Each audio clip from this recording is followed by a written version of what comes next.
obesity. So dia mengambil makanan tinggi kalori untuk jangka masa yang panjang. Students, you have to write exactly like this. Kalau kata, sir, I nak tulis obesity ni disebabkan oleh makanan tinggi kalori. Betul ke, sir? Salah. So if you ask me, sir, penting tak, sir, term-term ni? Memang sangat penting, guys. It's very, very important. Okay? So, next. Kalau kamu tengok dia punya kesan.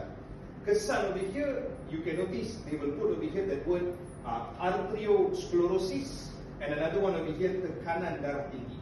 Now, what I want you to do is, untuk obesity banyak kan, guys? You choose over here the easiest. Tekanan darah tinggi.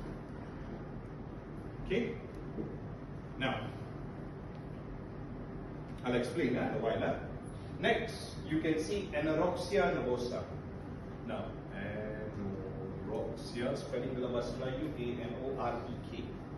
R-E-K. Because we worry about the spelling. Yes, Emma, because BMBI is very different.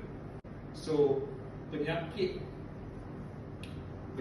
over here, mental, kerana. So basically it's an eating disorder lah. It's not an eating disorder, ma. It's a mental disorder. Eating disorder tu can be anything else like that.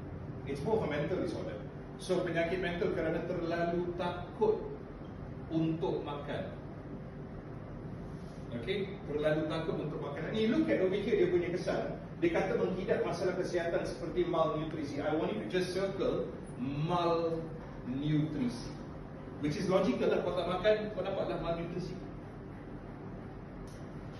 Okay?